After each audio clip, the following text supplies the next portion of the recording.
এরে দুনিয়ার মুমিন, জবানের হেফাজত করো।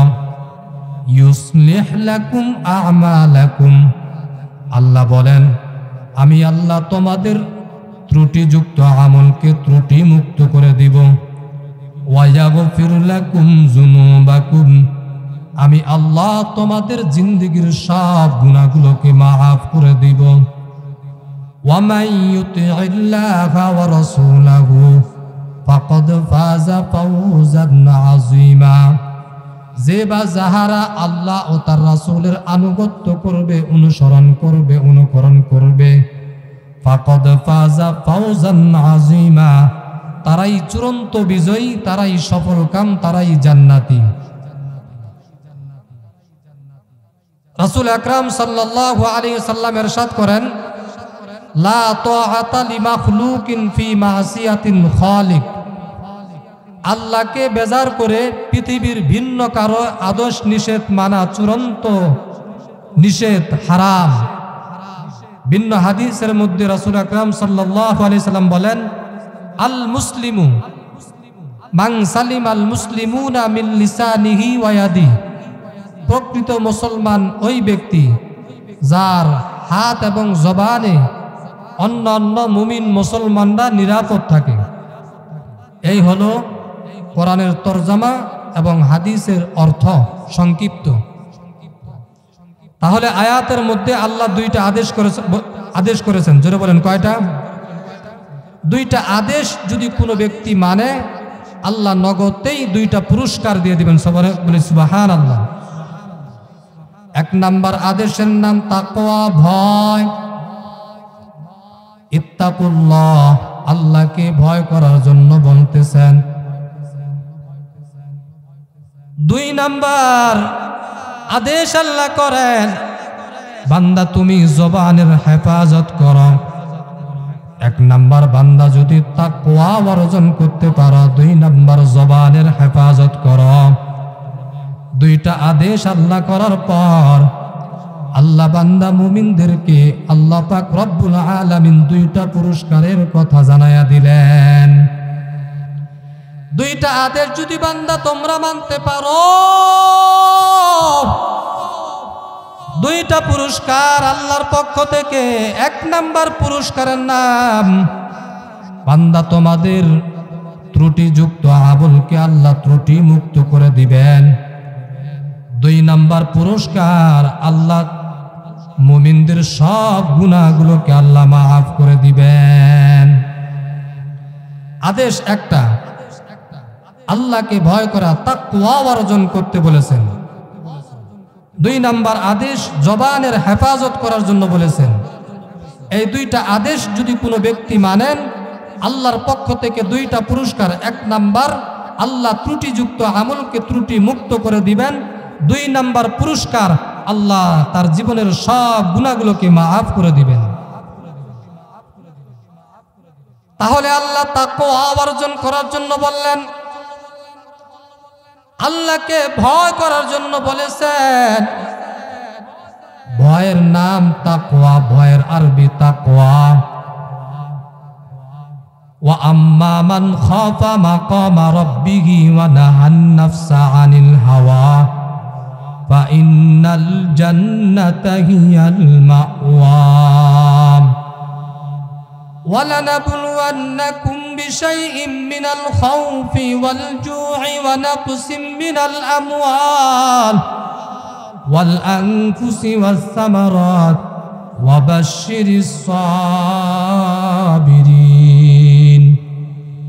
لَوْ أَنزَلْنَا هَذَا الْقُرْآنَ عَلَى جَبَلٍ لَرَأَيْتَهُ خَاشِعًا مُتَصَدِّعًا مِّنْ خَشْيَةِ اللَّهِ ইন্নামা ইয়াখশাল্লাহা মিন ইবাদিহিল উলামা। তাকিয়ুন মানেও ভয়, খাউফুন মানেও ভয়, খাশিয়ুন মানেও ভয়। যদিও প্রত্যেকটার মধ্যে কিছুটা ব্যবধান রয়েছে, কিন্তু আল্লাহ বারবার ভয়ের কথা বলতেছেন। জোরে বলেন কিসের কথা? ভয়ের নাম তাকওয়া। আল্লাহ বারবার তাকওয়ার কথা বলতেছেন। তাকওয়া এমন একটা সম্পদ বা পুঁজির নাম, যেই পুঁজি অর্জন করলেই বিনা হিসাবে জান্নাতি। আল্লাহ কোরআনের শুরুতেও তাকওয়ার কথা বলতেছেন, যালিকাল কিতাবু লা রাইবা ফীহি হুদাল লিল মুত্তাকিন ওয়াত্তাকু ইয়াওমান তুরজাউনা ফীহি ইলাল্লাহ। কোরআনের শুরুতেও তাকওয়া, শেষেও তাকওয়া। কোরআন নাজিলের শেষ আয়াত, এরপরে আর কোরআন নাজিল হয় নাই।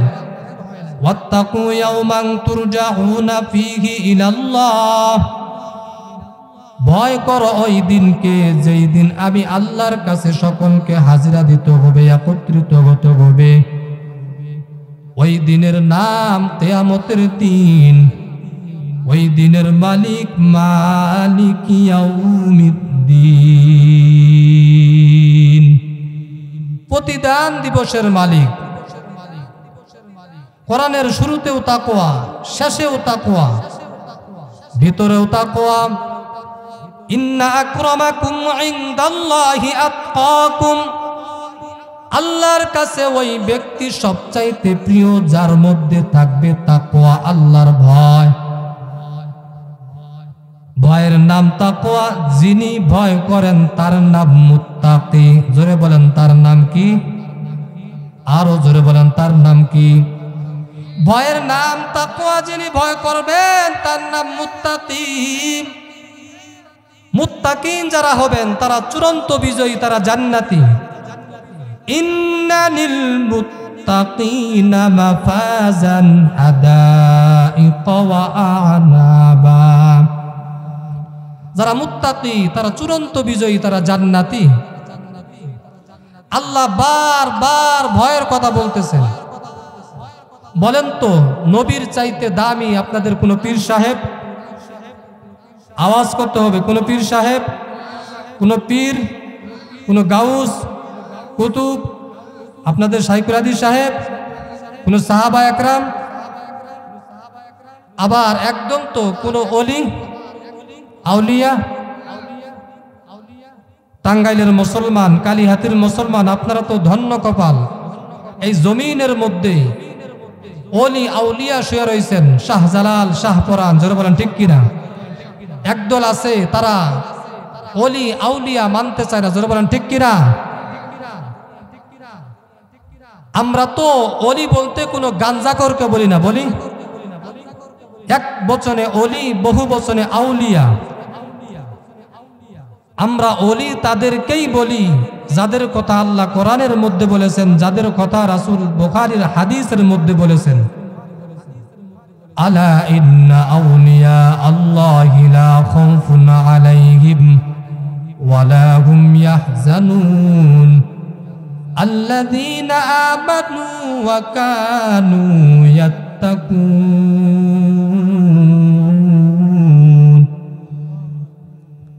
হে আউলিয়া کرام, তোমাদের কোনো ভয় নাই, তোমরাই সফল কাম হবে যদি দুইটা গুণ অর্জন করতে পারো। জোরে বলেন কয় গুণ? আউলিয়া এক বচনে অলি, বহু বচনে আউলিয়া। দুইটা গুণ যাদের মধ্যে থাকবে, এক বচনে অলি, বহু বচনে আউলিয়া। এক নাম্বার গুণের নাম পরিশুদ্ধ ঈমান, দুই নাম্বার গুণের নাম হলেন তাকওয়া। এই দুইটা গুণ যার মধ্যে থাকবে, এক বচনে অলি, বহু বচনে আউলিয়া।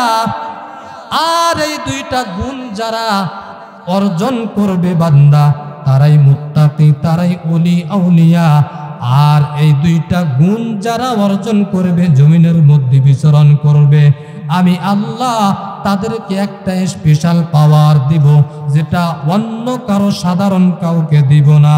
এরে বান্দা, টাঙ্গাইলের মুসলমান ইমানদার, এর নবীর উম্মতের দল, ও যুবক ভাই, ও পদ্মার আড়ালের মা, এরে বান্দা, আল্লাহ পাক রব্বুল আলামিন বললেন, এক নাম্বার গুণ হলেন পরিশুদ্ধ ঈমান, দুই নাম্বার হলেন তাকওয়া। এই দুইটা গুণ যারা অর্জন করবে, যারা অর্জন করে জমিনের মধ্যে বিচরণ করবে, আমি আল্লাহ তাদেরকে একটা স্পেশাল পাওয়ার দান করব। এই পাওয়ার সাধারণ কাউকে দিব না। স্কুলের মধ্যে, মাদ্রাসার মধ্যে একটা ক্লাসের মধ্যে 10 জন ছাত্র ছাত্রী, কিন্তু সবাই সমান, শিক্ষকের কাছে সবাই সমান, কিন্তু সবাই কিন্তু 1 নাম্বার শিক্ষার্থী হওয়ার যোগ্য না। এরে বান্দা, আপনাদের মসজিদের মধ্যে সামনে কাতারের মধ্যে 13 জন আলেম, সবাই কিন্তু ইমাম না, একজন ইমাম। এরে বান্দা, আকাশেতে লক্ষ তারা, এক চাঁদের আলো, লক্ষ কোটি মানুষ হতে একজন আল্লাহ ওয়ালি ভালো। যারা বলেন ঠিক কি না?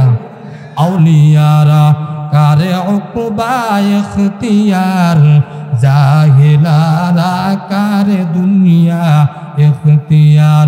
মাইলে মুমিন সুয়ে মুমিন নিশাওয়াত, মাইলে কাফের সুয়ে কাফের নিশাওয়াত। যারা ওলি হবেন, আউলিয়া হবেন, দুইটা গুণ থাকবে। 1 নাম্বার গুণের নাম হলো পরিশুদ্ধ ঈমান, 2 নাম্বার গুণের নাম হলো তাকওয়া, যার মধ্যে থাকবে তাকওয়া, আল্লাহর ভয়। এরে বান্দা, আল্লাহ বারবার ভয়ের কথা কেন বললেন? এই দুইটা গুণ যারা অর্জন করবে, আল্লাহ তাদেরকে একটা স্পেশাল পাওয়ার দিবেন। ওই পাওয়ারের নাম ইয়া আইয়ুহাল্লাযীনা আমানু ইন তাত্তাকুল্লাহা ইয়াজআল লাকুম ফুরকানা। আল্লাহ তাদেরকে ফুরকান দান করবেন। ফুরকান, মা মা'নাল ফুরকান? ফুরকান এটা আবার কি? খায় না, মাথায় দেয়। হুয়া নূরুম মিন ইলাহিন। ফুরকান হলেন আল্লাহর পক্ষ থেকে একটা নূর। ফুরকান হলেন আল্লাহর পক্ষ থেকে একটা নূরের আলো। ফুরকান হলেন আল্লাহর পক্ষ থেকে একটা নূরের ঝলকের নাম ফুরকান। এই ফুরকান বান্দা কি করবে? মা ফুররিকা বিহি বাইনাল হাক্কি ওয়াল বাতিল। বান্দা এই ফুরকান নামক আলো দ্বারা বান্দা হক বাতিল নির্ণয় করে নিজেই হকের উপর চলাটা আল্লাহ তার জন্য আহসান করে দিবেন, আহসান করে দিবেন। কখনো সারা দুনিয়ার মানুষ একসাথে গুমরাহি হবেন না, হবেন? ক্বালান নবী সাল্লাল্লাহু আলাইহি ওয়াসাল্লাম লান তাজতামিআ উম্মতি আলা দালালাতি আবাদা। পয়গম্বর বলেন, আমার উম্মত তারা একসাথে সারা দুনিয়ার উম্মতরা গুমরাহি হবে না, পথভ্রষ্ট হবে না। সর্বদা একটা দল থাকবে, তারা হকের উপর থাকবে, তারা হকের উপর অটল অবিচল থাকবে। জোরে বলেন ঠিক কিনা? কখনো সমস্ত মানুষ গুমরাহি হবে না, পথভ্রষ্ট হবে না। সারা দুনিয়ার মধ্যে হক বাতিলের লড়াই। আজকে আমাদের সমাজ নষ্ট হয়ে যাচ্ছে, যুব সমাজ নষ্ট হয়ে যাচ্ছে, গুমরাহির দিকে যাচ্ছে। তারা হক বাতিল বুঝতে পারতেছে না, তারা জায়েজ না জায়েজ বুঝতে পারতেছে না। এই যে দেখেন, বিগত 2-4 দিন আগে 16 ডিসেম্বর বিজয় দিবস উপলক্ষে কত যুবকরা নাচ গান, ড্যান্সার, কনসার্ট আয়োজন করেছেন। জোরে বলেন ঠিক কিনা? কিন্তু আপনাদের সমাজের কিছু যুবক, বেশ কিছু যুবক, তারা উদ্যোক্ত নিয়ে তাফসীরুল কোরআন মাহফিল দিছে। এটা আপনারা খুশি না বেজার? আল্লাহ পাক যে সকল যুবকরা এত সুন্দর আয়োজন করছে, আবারও বলতেছে আল্লাহ তাদেরকে ইহকালে শান্তি, পরকালের চিরস্থায়ী মুক্তির ব্যবস্থা করেন। সকলে বলে আমিন। এরা নবীর উম্মতের দল। আল্লাহর পয়গম্বর বললেন, সারা দুনিয়ার মানুষ একসাথে গুমরাহি হবে না, পথভ্রষ্ট হবে না। একটা দল থাকবে, তারা হকের উপর অটল থাকবে, অবিচল থাকবে। এরে নবীর উম্মতের দল। আল্লাহ পাক রব্বুল আলামিন বলেন, এরে বান্দা, যারা 2টা গুণ অর্জন করবে, 1 নম্বরে বান্দা পরিশুদ্ধ ঈমান, 2 নম্বর আল্লাহ পাকের ভয়, তাকওয়া যারা অর্জন করবে। আল্লাহ বারবার তাকওয়ার কথা কেন বলতেছেন? এরে বান্দা, তাকওয়া অর্থ ভয়। এই ভয় যার মধ্যে থাকবে, বান্দা ওই ব্যক্তির গলার মধ্যে ছুরি আসবে, মাথার মধ্যে পিস্তল চলে যাবে, কিন্তু বান্দা গুনার কাজ করতে পারবে না। জোরে বলেন ঠিক কিনা?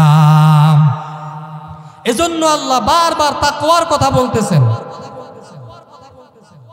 এরা নবীর উম্মতের দল। আমি বলতেছিলাম আমাদের নবীর চাইতে দামি কোনো পীর সাহেব, আপনাদের এলাকার কোনো আলেম, না না না, নবীর চাইতে দামি কেউ নাই। কেউ যদি মনে মনে ভাবেন নবীর চাইতে মনে হয় বড় আমার পীর সাহেব, এরে বান্দা অটোমেটিক ইমান চলে যাবে, ম্যাডাম তালাক হয়ে যাবে। নবীর চাইতে দামি কেউ নাই। কেউ যদি মনে মনে ভাবে যে নবী, বলেন তো নবীর কোনো গুনাহ আছে? আছে গুনাহ? যদি কোনো বদমাইশ বলে যে নবী গুনাহ আছে, ওই ব্যক্তি ইমানদার না বরং বেঈমান, যেরকম ঠিক কিনা? ইমান আলী নাম রাখলেই মুমিন হওয়া যায় না। নাম রাখছে চাঁদ মিয়া, চেহারা জাম কালা। যেই নবীর কোনো গুনাহ নাই, সামনেও গুনাহ নাই, পিছনেও গুনাহ নাই, এ নবীর উম্মতের দল, আজকে আমাদের মধ্য থেকে আল্লাহর ভয় নাই। ভয় না থাকার কারণে আমরা জবান দিয়ে যা ইচ্ছা মন চায় তাই বলি। জোরে বলেন ঠিক কিনা? এরা যুবক নামাজ পড়ো না কেন? নামাজ না পড়লে ঈমান তো ঠিক আছে, তাকওয়া ঠিক আছে। টুপি পরো না কেন যুবক? টুপি না পরলে কি হবে? তাকওয়া তো অন্তরে আছে। তাকওয়া হলো অন্তরের বিষয়। নবীজি বলেন আত্তাকওয়া হাহুনা, আত্তাকওয়া হাহুনা, আত্তাকওয়া হাহুনা। তাকওয়া হলো অন্তরের বিষয়, এটা দেখার বিষয় না, অনুধাবন করার বিষয় না। তাকওয়া অন্তরের বিষয়। এরে বান্দা, তাকওয়া অন্তরের জিনিস দেখাও যায় না, ধরাও যায় না। এরে বান্দা যুবক, আবার ভণ্ডদের দলিলের অভাব নাই। ক্বালান নাবিয়্যু সাল্লাল্লাহু আলাইহি ওয়াসাল্লাম লান তাজতামিআ উম্মতি আলা দালালাতি আবাদা। ভণ্ডদের দলিল অভাব নাই, তারাও দলিল দেয় ইন্নাল্লাহা লা ইয়ানজুরু ইলা সুওয়ারিকুম ওয়া আমওয়ালিকুম ওয়ালাকিন ইয়ানজুরু ইলা কুলুবিকুম ওয়া আমালিকুম। নবীজি বলেন আল্লাহ মানুষের আকার দেখেন না, সুরত দেখেন না, বাহিরের রূপ দেখেন না, চেহারা দেখেন না, সম্পদ দেখেন না, মাল দেখেন না। আল্লাহ দেখেন মানুষের অন্তরের হালত, আল্লাহ দেখেন মানুষের হালত। তাদের দলিল, বান্দা ভিতরে তাকওয়া আছে, নামাজ না পড়লে কি হবে? একজন মুরব্বীকে বলা হচ্ছে, দৌড়াইতেছে, হ্যাঁ মুরব্বী নামাজ পড়েন না কেন? কবরের টেনশনে বাঁচি না, কিসের নামাজ? এমনও ভণ্ড আছে না নাই? জোরে বলেন আছে না নাই? আজকে নবীকে তুচ্ছ তাচ্ছিল্য করতেছে, ব্যঙ্গচিত্র করতেছে। আমাদের জমিনে নাস্তিক আছে না নাই? কিন্তু আফসোসের সাথে বলতে হয়, আজকে দেখেন আমরা মুসলমান তাফসীরুল কুরআন মাহফিলের আয়োজন করতেছি কত টাকা খরচ করে, অথচ প্যান্ডেলের মধ্যে হাতে গোনা কিছু লোক, অথচ বেধর্মীদের অনুষ্ঠানের মধ্যে দেখেন মুসলমান এর চাইতে বেশি সংখ্যা। জোরে বলেন ঠিক কিনা? আজকে আমাদের ইমানের অধপতন এটাই মূল কারণ। এরা নবীর উম্মতের দল। আমি বলতেছিলাম যে নবীর কোনো গুনাহ নাই, যে নবীর কোনো সামনেও গুনাহ নাই, পিছনেও গুনাহ নাই, সেই নবীকে আল্লাহ পাক রব্বুল আলামিন বলতেছেন ইয়া আইয়ুহান নাবিয়্যুত্তাকিল্লাহ ওয়ালা তুতি'ল কাফিরিনা ওয়াল মুনাফিকিন।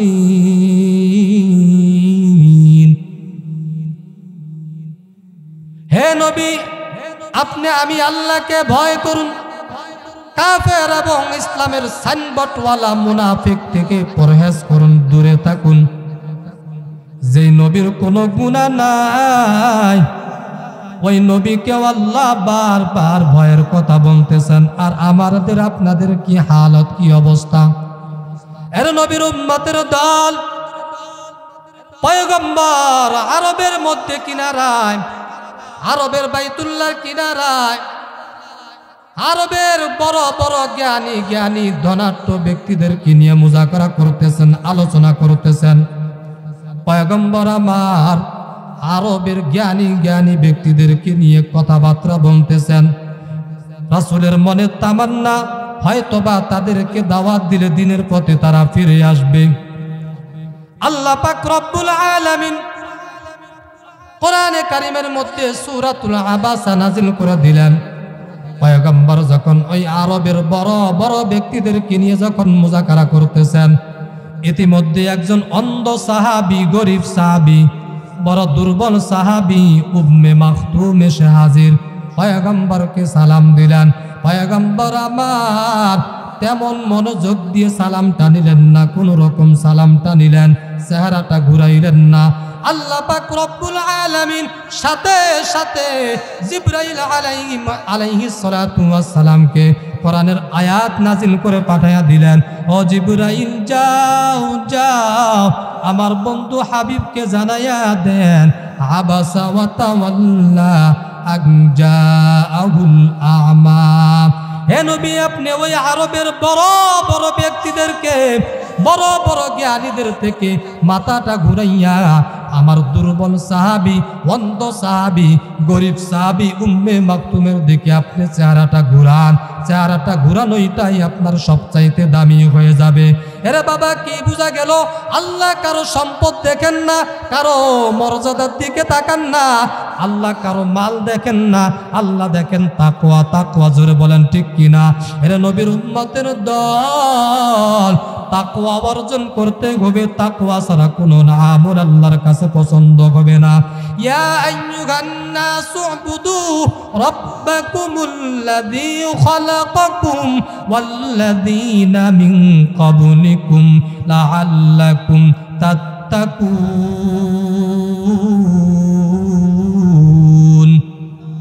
এই কালামে জিন্দা কুরআনে হাকিম, হিকমতে উলা ইয়াজালাসতু কাদিম, জামিউল আলম ফিল কুরআনে হাকিম, তাকাসুরাত আনহু আফহামুর রিজালিন ওয়া কুরআন কালামুল্লাহ বশানু কদিমাস্তি লায়নুর। এরে দুনিয়ার মানুষ, তোমরা আমি আল্লাহ রবের ইবাদত করো। কোন রবের ইবাদত করব? যিনি তোমাদের সৃষ্টিকর্তা খালেক, যিনি তোমাদের পূর্ববর্তীদের সৃষ্টিকর্তা। কেন ইবাদত করব? যাতে করে বান্দা তোমরা তাকওয়াবান হতে পারো, তাকওয়া অর্জন করতে পারো। এর নবীর উম্মতের দল, তাকওয়া ছাড়া কোনো আমল আল্লাহর কাছে পছন্দ হবে না। এর নবীর উম্মতের দল, এই দুনিয়াটা শাসন করেছেন দুইজন, শোষণ করেছেন দুইজন। শাসন হয় ইনসাফের মাধ্যমে, শোষণ হয় জালুমের মাধ্যমে, জুলুমের মাধ্যমে। আমাদের দেশের মধ্যে 16টা বছর শোষণ করেছেন জালেম স্বৈরাচার। জোরে বলেন ঠিক কিনা? 16টা বছর কোন উলামা একরাম বুক ফিলে কথা বলতে পারেন নাই। এরকম ভাবে মাইক কেড়ে নিত, আলেমদেরকে জিম্মি করে ফেলার চেষ্টা করেছেন। কিন্তু আজকে মুসলমান, আজকে যদি কোনো আলেমের মাইক কেড়ে নেওয়ার চেষ্টা করে, কোনো পাতি নেতা, যত বড় নেতা হোক না কেন, তার হাত পা আমরা গুঁড়া করে ফেলবো। জোরে বলেন ঠিক কিনা? সারা দুনিয়াটা শাসন করেছেন দুইজন। শাসন হয় ইনসাফের মাধ্যমে, ন্যায়ের মাধ্যমে। একজন শাসন করেছেন পয়গম্বর সুলাইমান আলাইহিস সালাতু ওয়াস সালাম, যার ঘটনা সূরাত নমলের মধ্যে আছে। কারনাইন সেকেন্দার বাদশা শাসন করেছেন, তার ঘটনা সূরাতুল কাহফের শেষের দিকে আল্লাহ বর্ণনা করেছেন। এর দুনিয়ার উম্মতের দল, আল্লাহ পাক রব্বুল আলামিন মানুষের সম্পদ দেখেন না, ক্ষমতা দেখেন না, আপনি কত বাহাদুর হয়েছেন, কয় টাকার মালিক হয়েছেন। এই আপনাদের কালিহাতের মধ্যে যত টাকাওয়ালা, যত বড় বাহাদুর আছে, যত বড় মাস্তানি আছে, জোরে বলেন তার মাস্তানি ঢাকার মধ্যে চলবে নাকি? চলবে? ঢাকা যত বড় টাকাওয়ালা মাস্তান, যত বড় পণ্ডিত রয়েছে, তার চাইতে বড় পণ্ডিত টাকাওয়ালা বাহাদুর ইন্ডিয়ার মধ্যে পড়ে আছে। জোরে বলেন ঠিক কিনা? ইন্ডিয়ার মধ্যে যত বড় বাহাদুর, তার চাইতে বড় বাহাদুর আমেরিকা এশিয়ার মধ্যে পড়ে আছে। জোরে বলেন ঠিক কিনা? আমেরিকা এশিয়ার মধ্যে যত বড় বাহাদুর, যত বড় পণ্ডিত মাস্তান, তার চাইতে বড় ক্ষমতাওয়ালা আল্লাহ। জোরে বলেন ঠিক কিনা? ইয়া আইয়ুহান নাসু আনতুমুল ফুকরাউ ইলাল্লাহ ওয়াল্লাহু হুয়াল গনিয়ুল হামিদ।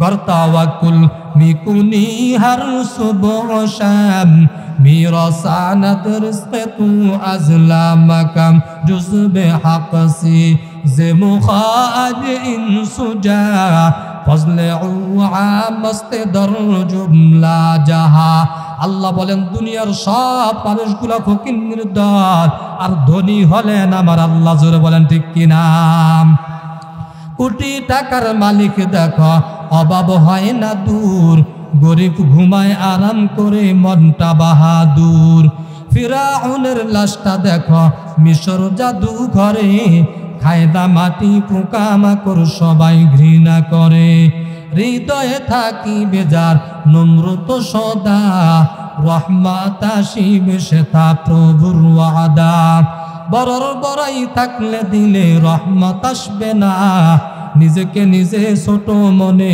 করিও সদা উঁচু জমিন থেকে পানি নিচু জমিনে যায় তেমনি খোদা রহমত আসে নম্রতার হৃদয় ভোগ বিলাসের বাড়ি গাড়ি পরে রবে সব ভোগ বিলাসের বাড়ি গাড়ি পরে রবে সব থাকতে সময় স্মরণ করো আল্লাহ আমার রব আমাদের রবকে আরো জোরে বলেন আমাদের রবকে জোরে মোহাব্বতে বলেন রব্বুনাল্লাহ আরো জোরে বলেন রব্বুনাল্লাহ ইন্নাল্লাযীনা ক্বালু রব্বুনাল্লাহু সুম্মা ইসতাকামু ফালা খাউফুন আলাইহিম ওয়ালা হুম ইয়াহজানুন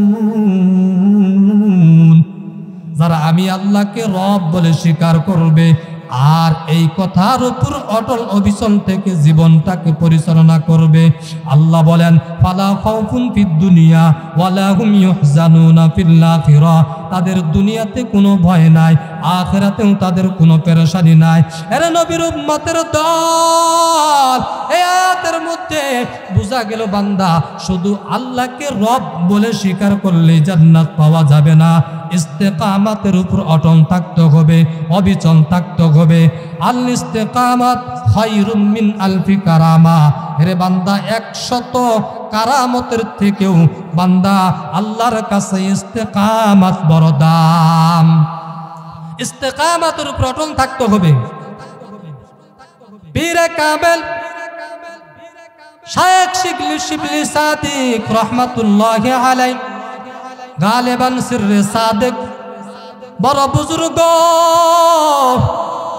সফরে রওনা হয়েছেন শায়েখ শিবলি সাদিক রাহমাতুল্লাহি আলাইহি সফরে রওনা হয়েছেন ক্লান্ত হয়ে গাছের নিচে বসেছেন হঠাৎ গাছ আওয়াজ দিয়ে ফেলল এখন আপনারা বলবেন গাছ আবার কিভাবে আওয়াজ দেয় কথা বলে আপনারা বুঝে থাকলে বলেন আল্লাহ চাইলে গাছ কথা বলতে পারে কি পারে না মাছ কথা বলতে পারে কি পারে না এরে বান্দা ঈমান যদি রাখো আল্লাহ চাইলে গাছ কথা বলতে পারে মাছ কথা বলতে পারে পয়গম্বর আমার খেজুরের গাছের সাথে ট্যাগ লাগাইয়া খুতবা পাঠ করতেন খেজুরের গাছ সাহাবায়ে কেরাম পরামর্শ করে খেজুরের গাছ পুরাতন হয়ে গেছে গাছটা চেঞ্জ করার জন্য সিদ্ধান্ত নিয়ে নিল মেম্বার চেঞ্জ করবেন গাছ যখন বুঝতে পারলেন গাছ খেজুর গাছ এত মহাব্বতে কান্না শুরু করেছেন মানুষের মতো ফুফাইয়া কান্না শুরু করেছেন সাহাবায়ে কেরাম বলে পয়গম্বর এখানে তো আমরা ছাড়া কোনো মানুষ নাই এরকম ভাবে মানুষের মতো ফুফাইয়া কে কান্না করে পয়গম্বর বলে আমার মহাব্বতে গাছ কান্না করে মানুষের মতো ফুফাইয়া কান্না করে এর নবীর উম্মতের দল ছোট মাসুম বাচ্চা কথা বলার কোনো শক্তি নাই যখন জালিম বাদশা যখন আগুনের মধ্যে ছেড়ে দিল ওই শিশু বাচ্চা মাকে ডাক দিয়া বলে মা তুমি যদি জালিম থেকে বাঁচতে চাও এই আগুনের মধ্যে তুমিও লাফ দাও বিসমিল্লাহ বলে গাছ কথা বলতে পারে না ছোট দুধের শিশু মাসুম বাচ্চা কথা বলার কোনো শক্তি নাই কিন্তু ইমানদার এটাও বিশ্বাস করতে হবে বান্দা আল্লাহ চাইলে মাছ কথা বলতে পারে আল্লাহ চাইলে গাছ কথা বলতে পারে যদি মানেন ইমানদার আর যদি না মানেন বিশ্বাস না করেন 13 হাত পাগড়ি লাগাইলেও টাটকা বেঈমান জোরে বলেন ঠিক কি না পীরে কামেল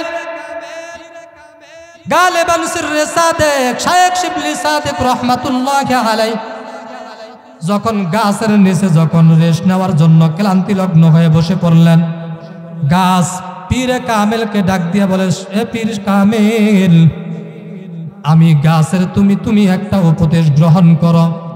আমি গাছের উপর মানুষ এত ঢুল ছুঁড়ে, এত মানুষ জুতা মারে, লাঠি দিয়ে আঘাত করে, ঢিল ছুঁড়ে মারে, আমার চামড়া মানুষ সিলাইয়া কেটে কেটে নিয়ে যায়।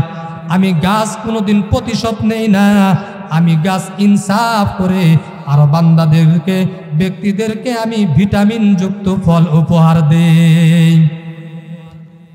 পীরে কামেল শায়েখ শিবলি সাদিক রহমাতুল্লাহি আলাইহি বলেন, সুন্দর উপদেশ, এত সুন্দর গুণ আপনার মধ্যে থাকার পরেও, আপনার মধ্যে এত সুন্দর গুণ থাকার পরেও কেন মানুষ আপনাকে আগুনের মধ্যে পুড়ে ফেলে?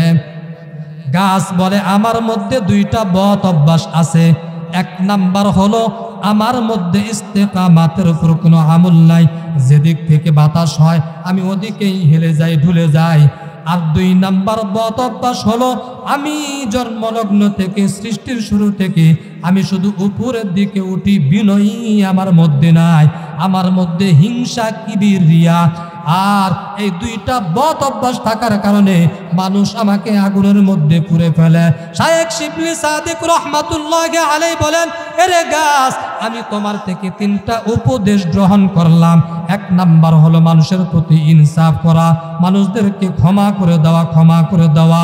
দুই নাম্বার উপদেশ হলো হিংসা, কিবির মুক্ত জিন্দেগি পরিচালনা করা। তিন নাম্বার উপদেশ হলো ইস্তেকামাতের উপর অটল থাকা, অবিচল থাকা। আরে নবীর উম্মতের দল, সারা দুনিয়াটা শাসন করেছেন বান্দা দুইজন।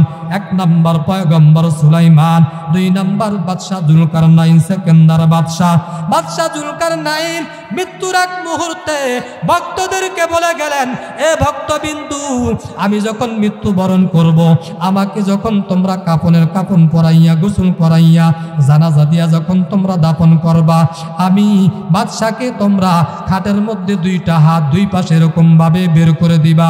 বের করে দিয়া সারা গ্রামের মধ্যে ঘুরাইয়া, বাজারের মধ্যে ঘুরাইয়া তোমরা দাফন করবা।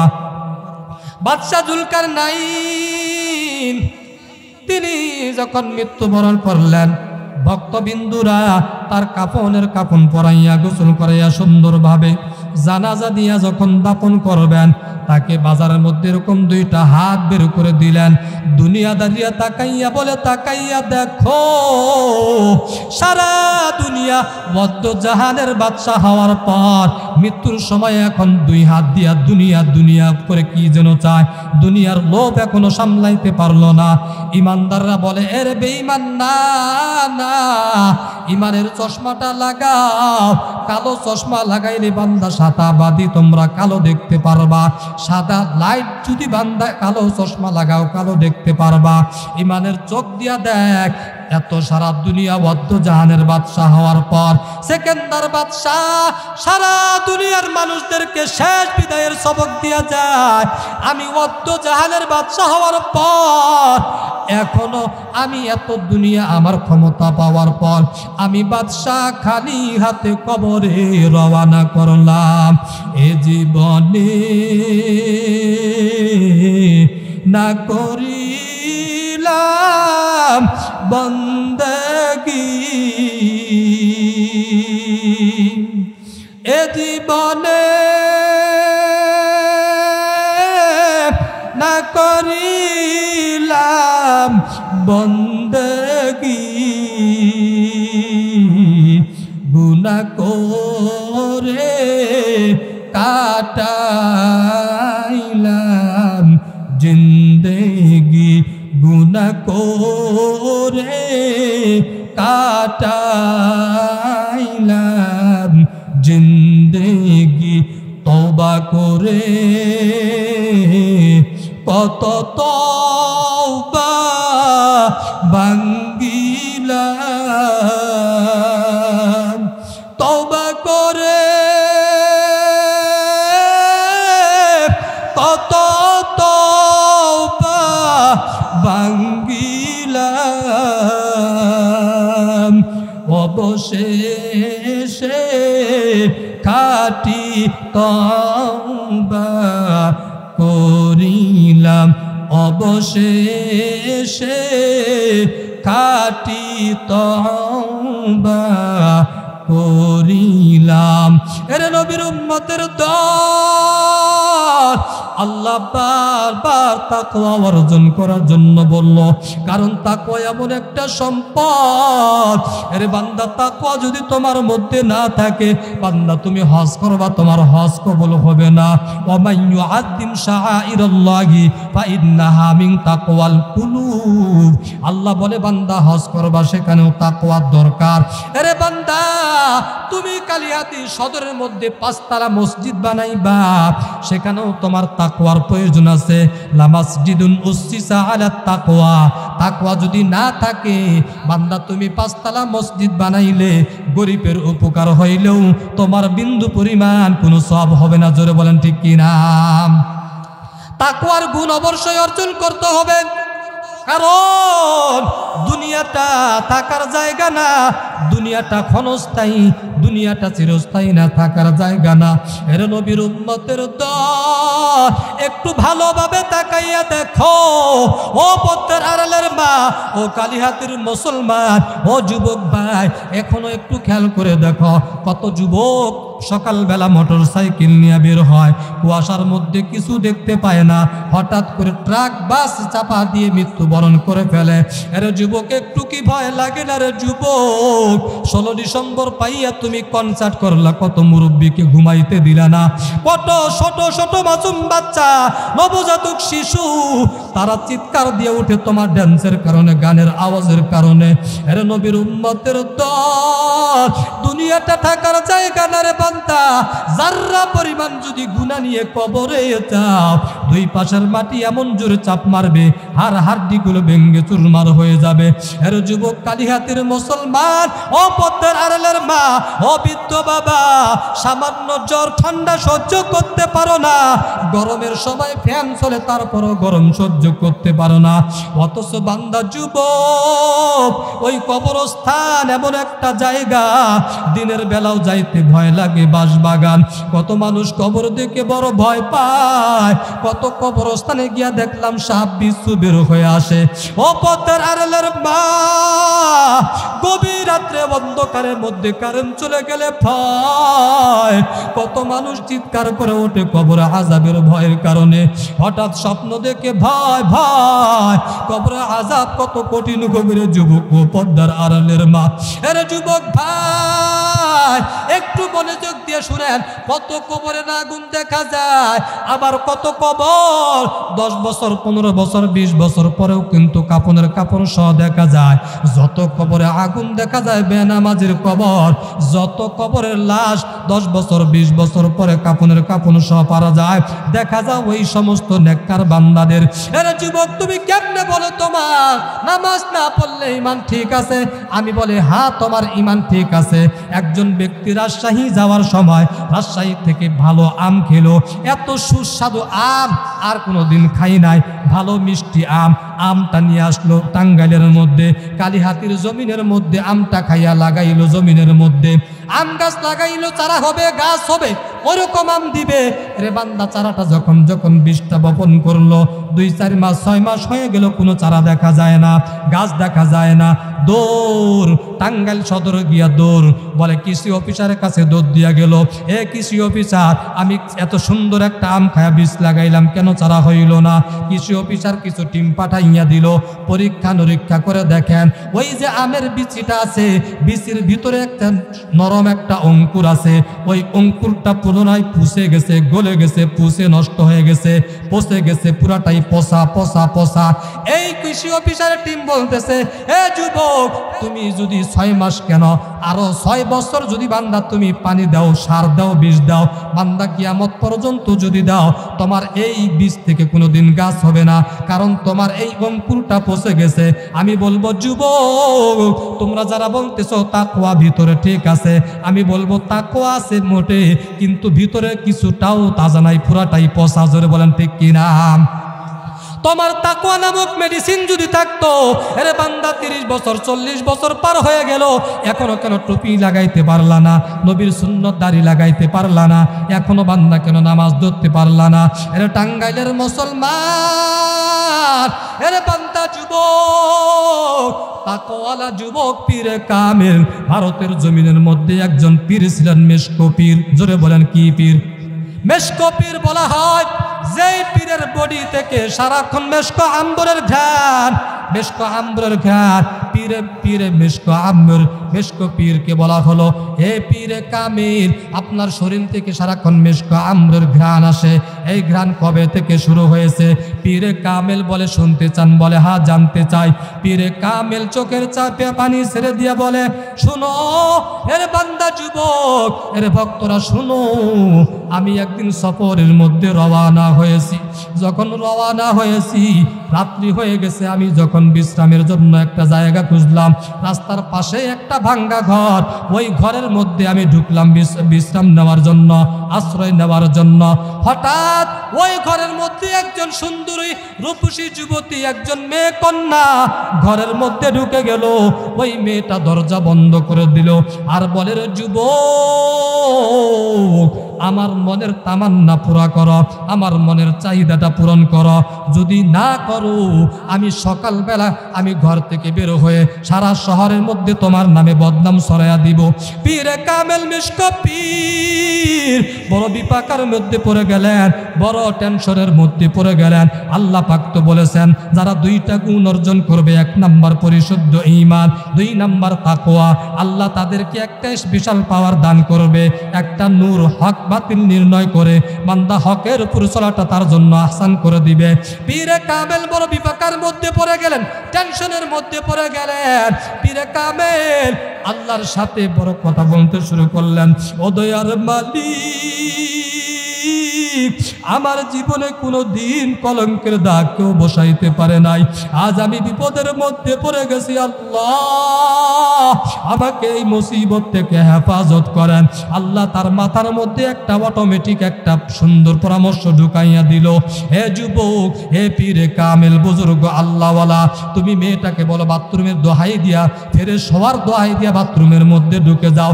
পীরে কামেল বলে হে যুবতী রূপসী সুন্দরী মেয়ে, আমি একটু বাথরুমে যাব ফ্রেশ হওয়ার জন্য।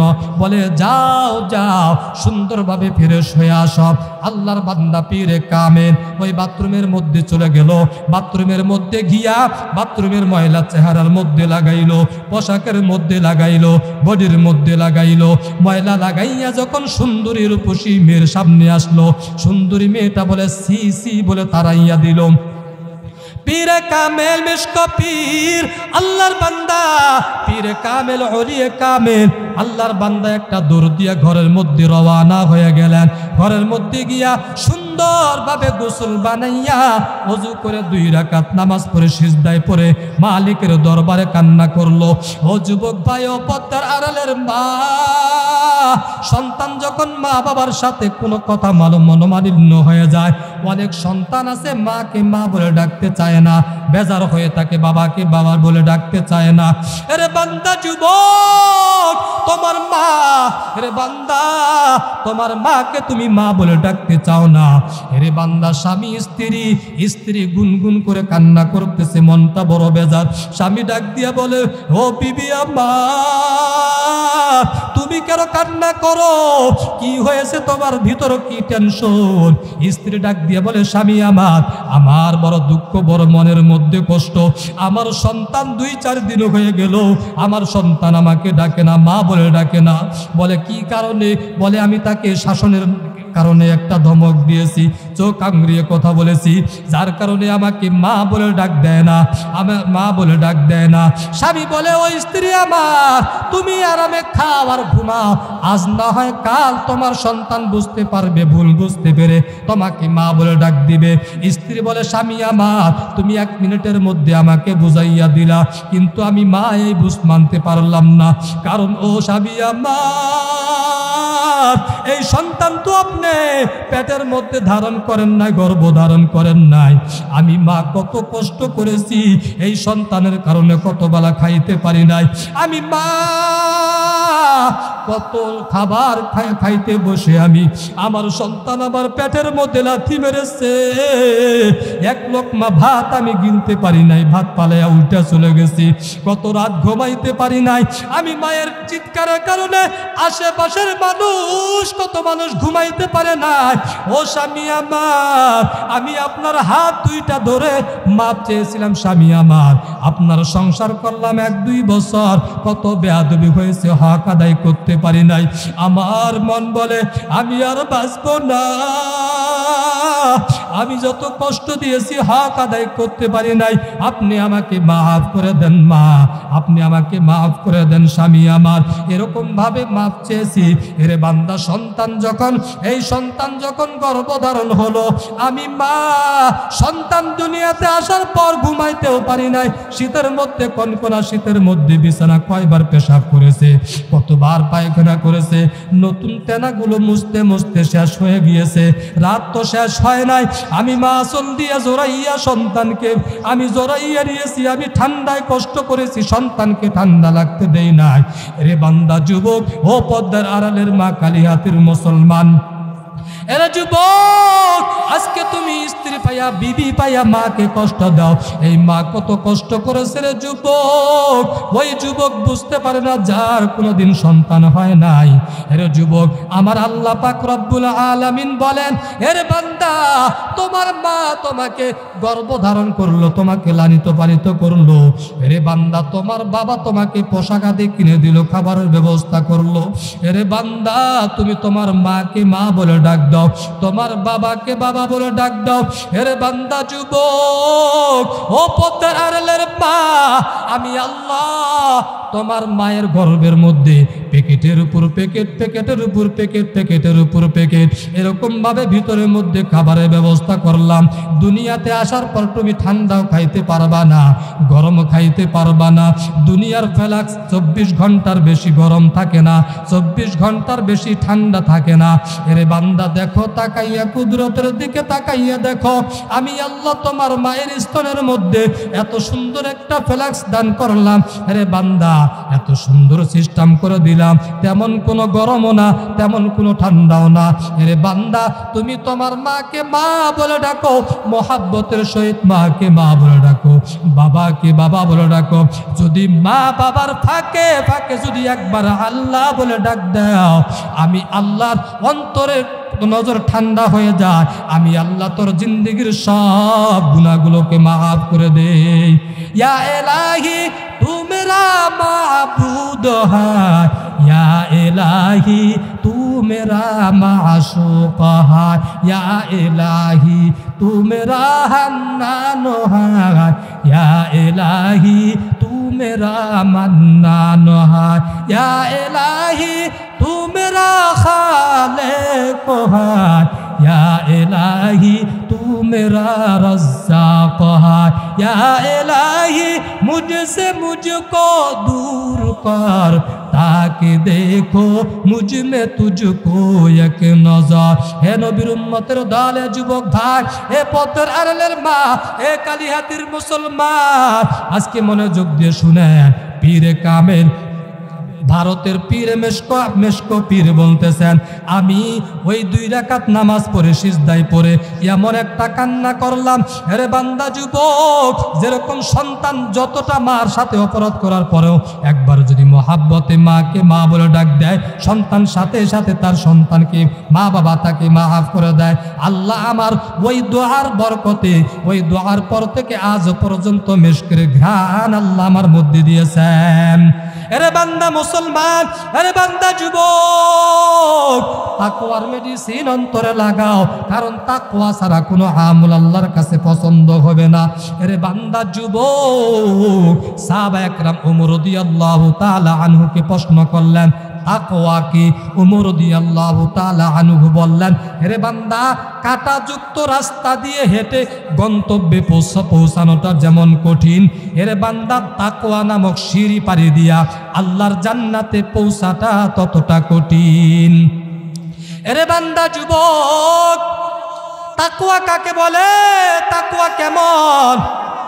নবীর সাহাবী এরে বান্দা, কিশোর সাহাবী 16 বছরের যুবক সাহাবী সালাবা রাদিয়াল্লাহু তাআলা আনহু, নবীর কলিজার টুকরা সাহাবী, নবী তাকে অনেক মহব্বত করতেন, ভালোবাসেন, নবীর বার্তাবাহক ছিলেন।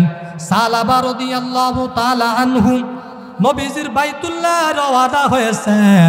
সালাবা রাস্তা দিয়ে হাঁটতেছেন, রাস্তার পাশে একটা বাড়ির পর্দার মধ্যে ভিতরের মধ্যে মহিলা গোসল করতেছিলেন।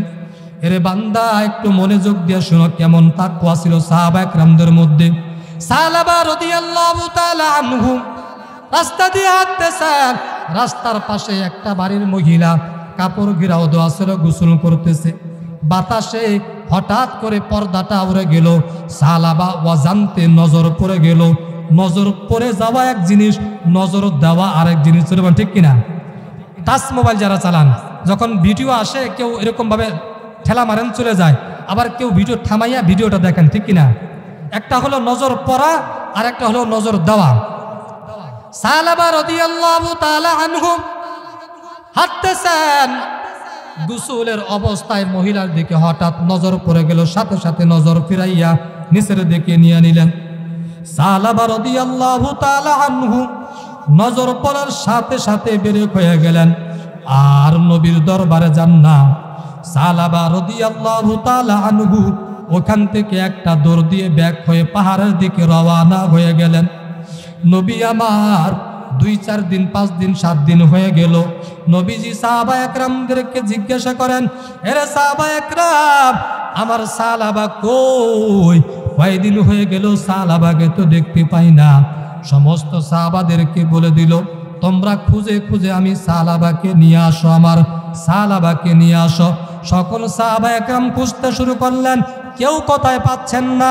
ওমর রাদিয়াল্লাহু তাআলা আনহুকে যখন প্রায় 40 দিনের মতো হয়ে গেল, ওমর রাদিয়াল্লাহু তাআলা আনহুকে নবীজি ডাক দিয়া বলেন, ওমর, আমার সালাবা কোথায় আছে একটু ডেকে আনো। পয়গম্বর খলিফাতুল মুসলিমিন ওমর দৌড় দিয়ে রওনা হয়ে গেলেন, খুঁজতে শুরু করলেন। তিনি চলে গেলেন পাহাড়ের চূড়ায়, দেখলেন কিছু বেদুর্মীরা তারা মাঠের মধ্যে খেলা করে। জিজ্ঞাসা করতেছে, হে বেদুর্মী ভাই, এরকম আমার সাহাবী, আমাদের সাহাবী সালাবা, এরকম অল্প বয়সী, অনেক লম্বা চূড়া, খুব সুন্দর চেহারা, গঠন, এরকম আকৃতি তোমরা দেখেছো নাকি? বলে, না না, এরকম কাউকে আমরা দেখি নাই। আবার সামনের দিকে অগ্রবাক হতে শুরু করলেন। তাদেরকে বেঈমান আবার কিছু বেদুর্মীদের সাথে দেখা হয়ে গেল। তোমরা এরকম একজন যুবককে দেখছো নাকি? বলে, না না না। আবার সামনের দিকে রওনা হয়ে গেল। কিছুদিন যাওয়ার পর দেখেন কিছু বেদুর্মীরা তারা খেলা করতেছে, কিছু যুবকরা তাদেরকে জিজ্ঞাসা করলো। তখন বললেন, বলে আমরা সাহাবাকে দেখি নাই, কিন্তু একজন লোক আছে জীর্ণ শীর্ণ, একেবারে দুর্বল, নড়তেও পারে না, চড়তেও পারে না, কেমন যেন পাহাড় উঁচা থেকে কান্না করতে করতে আসে। আমরা তাকে একটু মহিষের দুধ দেই, ওই দুধ পান করতে শুরু করে, কিন্তু তার চোখের পানি দিয়ে ভেসে যায়। এমন একজন যুবক প্রতিদিন মাগরিবের পূর্ব মুহূর্তে এখানের মধ্যে আসে। খলিফাতুল মুসলিমিন বুঝতে পারলেন এটা তো সালাবা ছাড়া অন্য কেউ হতে পারে না, এখন যদি তাকে খুঁজতে যায় হারিয়ে ফেলবেন। ওমর রাদিয়াল্লাহু তাআলা আনহু ভাবলেন, প্রতিদিন যেহেতু এখানে আসে, আজকেও এখানে আসবে, ওখানেই রয়ে গেলেন। হঠাৎ করে মাগরিবের পূর্ব এই পাহাড়ের চূড়া থেকে একজন যুবক হাঁটতে পারে না, কেমন যেন জীর্ণ শীর্ণ হয়ে চিৎকার করে করে কান্না করে করে আসতেছে। সালাবা রাদিয়াল্লাহু তাআলা আনহু যখন কাছে চলে আসলো, তখন ওই বেদুর্মীরা মহিষের দুধ দিল, কি আর দুধ পান করবে, চোখের পানি দিয়া দুধগুলো ভেসে যায়। ওমর রাদিয়াল্লাহু তাআলা আনহু বলেন, ও সালাবা, 40 দিন হয়ে গেল, এখনো তোমার কোনো খোঁজ খবর নাই। পয়গম্বর বল পেরেশানির মধ্যে পড়ে গেছে, কি কারণে তুমি তার কাছে যাও না? সালাবা রাদিয়াল্লাহু তাআলা আনহু বলেন, ও খলিফাতুল মুসলিমিন ওমর, এই 40 দিনের মধ্যে কোনো মুনাফিক সম্পর্কে কোনো আয়াত নাযিল হয়েছে নাকি? বলে, না না না। এরকম ভয় নিয়ে তিনি বলতেছেন।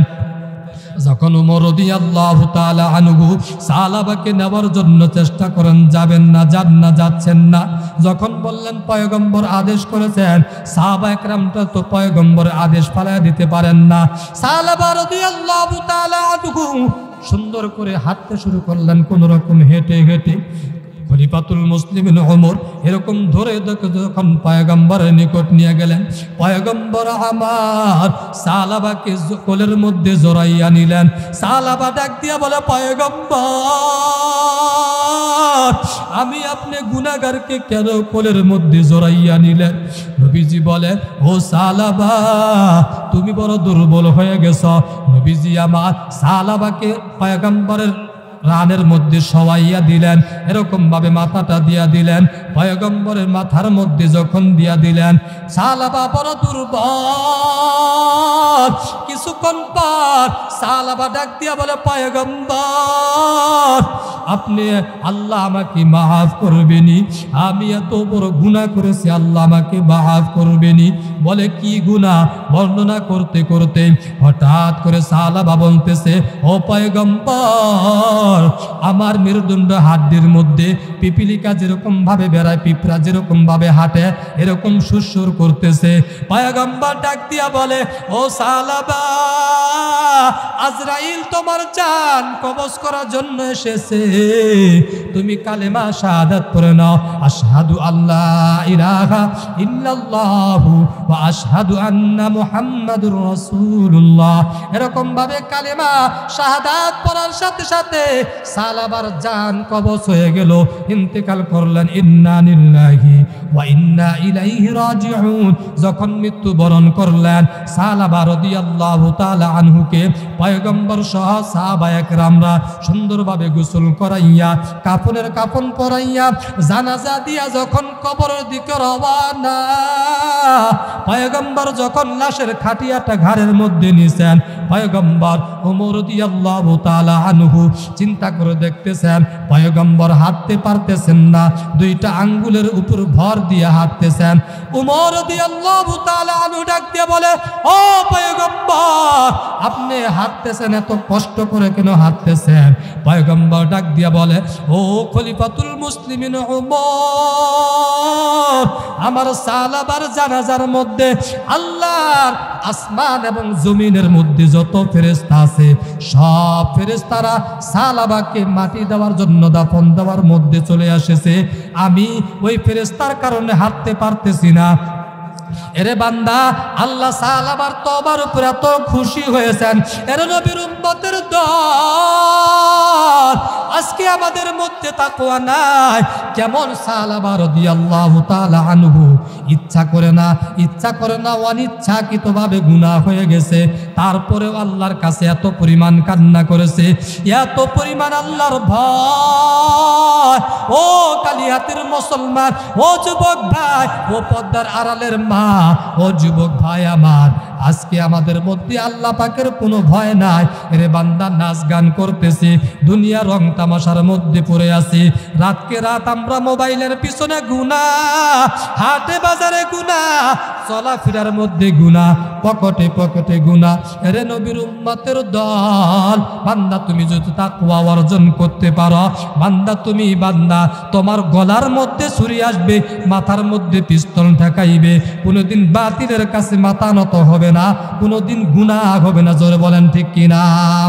আল্লাহ বারবার তাকওয়ার কথা বলতেছেন, কারণ এরে বান্দা, সন্তান মা বাবার সামনে অপরাধ করে না, কারণ মা বাবার প্রতি ভয়। এই ভয়ের কারণে মা বাবার সামনে সন্তান অপরাধ করে না। এরে বান্দা, শিক্ষকের সামনে ছাত্র বেয়াদবি করে না, কারণ শিক্ষকের ভয় অন্তরের মধ্যে। বিচারপতির সামনে আসামি অপরাধ করে না, কারণ বিচারপতির প্রতি ভয়। আসামি বড় বিচারপতিকে ভয় করে। এরে বান্দা, দুনিয়ার মানুষের মধ্যে যদি, এরে বান্দা, অন্তরের মধ্যে যদি আল্লাহ পাকের ভয় ঢুকে যায়, আল্লাহ বলে, বান্দা দুনিয়াতে যতদিন বেঁচে থাকবে, কোনোদিন গুনাহ তো দূরের কথা, গুনার কাছেও যাইতেও বান্দা সাহস পাবে না। জোরে বলেন ঠিক কিনা? তাকওয়া অর্জন করতে হবে। তাকওয়া ছাড়া কোনো আমল আল্লাহর কাছে পছন্দ হবে না। আজকে দেখেন, আপনাদের এলাকার যুবকরা তারা কনসার্ট করার জন্য আগ্রহী ছিল, কিন্তু যুবকদের মন আল্লাহ পরিবর্তন করে দিয়েছেন। জোরে বলেন, কে পরিবর্তন করে দিয়েছেন? যদি যুবকরা চাইতো এই ময়দানের মধ্যে কনসার্ট, সারা রাত গানের অনুষ্ঠান করতে পারতো কি পারতো না? তাহলে যুবকরা এত কষ্ট করে আয়োজন করেছে, অথচ আজকে আমরা এলাকাবাসীরা অযথা সময় নষ্ট করতেছি, ঘুমাইয়া রইছি। অথচ আল্লাহ পাক রব্বুল আলামিন বলেন, ইন্নাল্লাহ হাশতারা মিনাল মুমিনিনা আনফুসাহুম ওয়া আমওয়ালাহুম বিআন্না লাহুমুল জান্নাহ। মুমিনদের জান মালকে আল্লাহ ক্রয় করে নিয়েছেন, বিনিময়ে তাদের জন্য রয়েছে জান্নাত। জোরে বলে কি? তাহলে আমাদের প্রত্যেকটা জীবনের শুরু থেকে মৃত্যু পর্যন্ত প্রত্যেকটা সেকেন্ড আল্লাহর কাছে আমরা ক্রয় হয়ে এসেছি, আল্লাহ আমাদের বিনিময়ে জান্নাত দিবেন। এরে বান্দা উম্মত দল, এরে নবীর উম্মতের দল, হে পদ্মার আড়ালের পা, ও যুবক ভাই, ও কালিহাতের মুসলমান, কেমন আল্লাহর ভয় ছিলেন, কেমন ইমান ছিলেন সাহাবা একরামদের মধ্যে? আমিনু কামা আমানান নাস। রে বান্দা, ইমান আনো সাহাবা একরামদের মতো। কেমন ইমান? 10 জন সাহাবী দুনিয়ার মধ্যে জান্নাতের সার্টিফিকেট পেয়েছেন। 1 নাম্বার আবু বকর, ওমর, উসমান, আলী, এরকম 10 জন সাহাবী দুনিয়ার মধ্যে জান্নাতের সার্টিফিকেট পেয়েছেন। এরে বান্দা, তাদের জীবনে যদি পড়া হয় শুধু কান্না আর কান্না। কেমন কান্না? হযরত আবু বকর রাদিয়াল্লাহু তাআলা আনহুর কান্না যদি এক পাল্লায় রাখা হয়, আর দুনিয়ার সব মানুষের কান্না যদি অপর পাল্লায় রাখা হয়, হযরত আবু বকর সিদ্দিক রাদিয়াল্লাহু তাআলা আনহুর কান্নার পাল্লাটা সবচাইতে ভারী হয়ে যাবে। জান্নাতের সার্টিফিকেট পাওয়া আবু বকর ভাই, কেমন ভাই নামাজের মধ্যে কান্না করতেছেন, এমন কান্না করতেছেন পাগলের মতো, হাউমাউ করে কান্না করতেছেন। নামাজ শেষে পয়গম্বর বলে, আবু বকর, কেন আজকে তুমি নামাজের মধ্যে চিল্লাইয়া হাউমাউ করে কাঁদলে? আবু বকর রাদিয়াল্লাহু তাআলা আনহু বলেন, ও পয়গম্বর, আজকে আমি আবু বকর একটি নামাজের মধ্যে আয়াত তেলাওয়াত করেছি, ইন্নাল্লাহ হাশতারা মিনাল মুমিনিনা আনফুসাহুম ওয়া আমওয়ালাহুম বিআন্না লাহুমুল জান্নাহ। নিশ্চয় নিশ্চয় আল্লাহ মুমিনদের জানমালকে আল্লাহ ক্রয় করে নিয়েছেন, বিনিময়ে তাদের জন্য রয়েছে জান্নাত। পয়গম্বর বললেন, আবু বকর, এটা তো সুসংবাদ, কেন তুমি আজকে নামাজের মধ্যে পাগলের মতো হাউমাউ করে কাঁদলে? পয়গম্বর চোখের পানি ছেড়ে বলে, ও পয়গম্বর, এরকম বলার পর আবু বকর চোখের পানি ছেড়ে বলে, ও পয়গম্বর, এই আয়াত যখন পড়ি আর একটা ঘটনা যখন মনের মধ্যে পড়ে যায়। আজকে সকালবেলা একজন মহিলা এসে আমি আবু বকরের ঘরের দরজার সামনে এসে বলে, ও আবু বকর, আবু বকর, আবু বকর, চিল্লাইয়া আবু বকর বলে ডাকতেছে। আমি আবু বকর ঘর থেকে বের হয়ে বললাম, ও মা, কেন আপনি সকালবেলা এসে আবু বকর বলে চিৎকার করে করে ডাকতেছেন? ওই মহিলা বলে, রে আবু বকর, তোমার দোকান থেকে আমি কয়েকদিন পূর্বে একটা শাড়ি কাপড় নিয়েছিলাম, নাও তোমার কাপড় তুমি ফেরত নাও, আমার টাকা আমাকে ফেরত দাও। আমি বললাম, মা, আপনি কেন কয়েকদিন পূর্বে কাপড় নিয়ে আজকে কাপড় ফেরত দিচ্ছেন, টাকা ফেরত চাচ্ছেন? ওই মহিলা ডাক দিয়া বলে, আবু বকর, তোমার কাপড় আমার পছন্দ হয় না। আমি এ কথা বলার সাথে সাথে আমি আবু বকর মহিলার টাকা ফেরত দিয়া দিলাম। এ কথা যখন আমার নামাজের মধ্যে চলে আসলো, ওই কঠিন মুসিবতের সময়, ইয়াউমা ইয়াফিরুল মারউ মিন আখি ওয়া উম্মিহি ওয়া আবি ওয়া সাহিবাতিহি ওয়া বানি, কিয়ামতের ময়দানে ভাই ভাইকে চিনবে না, স্বামী স্ত্রীকে চিনবে না, স্ত্রী স্বামীকে চিনবে না, মা বাবা সন্তানকে চিনবে না, সন্তান মা বাবাকে চিনবে না। এর নবীর উম্মতের দল, ওই কঠিন মুসিবতের সময় সূর্যটা সেদিন মাথার উপর চলে আসবে। এরে বান্দা, বর্তমানে সূর্যের আলো 9,30,00,000 মাইল উপরে থাকার পরেও বান্দা হঠাৎ যখন সূর্যের তাপ পড়ে যায়, বান্দা পাকা রোডের মধ্যে জুতা ছাড়া হাঁটা যায় না। এরে বান্দা, বালুর উপর জুতা ছাড়া হাঁটা যায় না। এরে পদ্মার আড়ালের আরে বান্দা, আরে যুবক, ওই কঠিন ময়দান আল্লাহ পাক রব্বুল আলামিন বলেন, আমি আল্লাহ ওই হাসরের ময়দানটা এত ভয়ঙ্কর করে দিব, নবীরা পর্যন্ত নাফসি নাফসি করবে। আরে বান্দা, ওই সূর্য 9,30,00,000 মাইল উপর থেকে উপরে মাথার এক হাত উপরে চলে আসবে। কবর হাসর মিজান শেষে কঠিন ফুলসিরাত, 4টি ঘাটি পার হইলে পাইবারে না যায়। কবর হাসর মিজান শেষে কঠিন ফুলসিরাত, 4টি ঘাটি পার হইলে পাইবারে না যায়। 4টি ঘাটি পার হইলে পাইবারে না যায়। কবর হলো প্রথম ঘাটি, চতুর্দিকে রবে মাটি। কবর হলো প্রথম ঘাটি, চতুর্পাশে শুধুই মাটি। সঠিক জবাব না পারিলে, সঠিক জবাব না পারিলে সেটা শুরু হবে আযাব। 4টি ঘাটি পার হইলে পাইবারে না যায়। হাসর হলো ভয়ঙ্কর ময়দান, নাফসি নাফসি করবে সকল প্রাণ।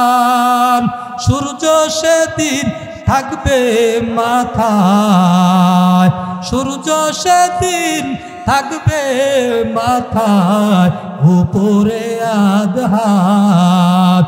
4টি ঘাটি পার হইলে পাইবারে না যায়। ফুলসিরাতের নিচে আগুন, তেজ থাকিবে লক্ষ কোটি গুণ। জাহান্নামী পড়বে কেটে পার হইলে জান্নাত। আরে নবীর উম্মতের দল, ওই সূর্য সেদিন মাথার উপরে চলে আসবে, জমিনটা হয়ে যাবে তামা। আল্লাহ বলেন, জমিনটা আমি আল্লাহ তামা বানিয়ে দিব। আল্লাহ লোহাও বানাবেন না, এরে বান্দা আল্লাহ স্বর্ণ বানাবেন না, কারণ তামার একটা গুণ আছে, তামার এক পাশে আগুন দিলে অপর পাশ গরম হয়ে যায়। স্বর্ণের মধ্যে ওই গুণ নাই, লোহার মধ্যে ওই গুণ নাই। আল্লাহ বলেন, এই ভয়ঙ্কর আযাব আমি আল্লাহ দিব জাহান্নামীদেরকে। এরে বান্দা, জাহান্নাম থেকে যদি বাঁচতে চাও, এরে বান্দা তাকওয়ার বিকল্প কোনো রাস্তা নাই। যার মধ্যে যত থাকবে পরিমাণ তাকওয়া, আল্লাহ পাকের ভয়, ওই বান্দা হবেন বড় মুত্তাকি, ওই বান্দা হবে পরহেজগার। আরে বান্দা, তাকওয়া যার মধ্যে থাকবে, ওই বান্দা জীবনে কোনোদিন গুনাহ করতে পারবে না, চোখের জেনা করতে পারবে না, হাতের গুনাহ করতে পারবে না, জবানে মিথ্যা বলতে পারবে না। আরে বান্দা, ওজনে কম দিতে পারবে না। আরে বান্দা, জুলুম করতে পারবে না, বেইনসাফি করতে পারবে না। আরে বান্দা, সরকার যেরকম ভাবে জালেম বান্দা, আরে বান্দা আমাদের প্রধান, সাবেক প্রধান, আরে বান্দা স্বৈরাচার যেরকম ভাবে জুলুম করেছে, একটাই কারণ, তার মধ্যে ছিল না আল্লাহ পাকের ভয়। জোরে বলেন ঠিক কিনা? তাকওয়ার গুণ যদি থাকে বান্দা, বান্দা তুমি সব কাজের মধ্যেই বান্দা আল্লাহর ভয় নিয়ে যদি করো, তাহলে সাকসেস। তুমি বান্দা মুত্তাকিন, তুমি পরহেজগার, তুমি চিরন্ত বিজয়ী, তুমি জান্নাতি। আলহামদুলিল্লাহ।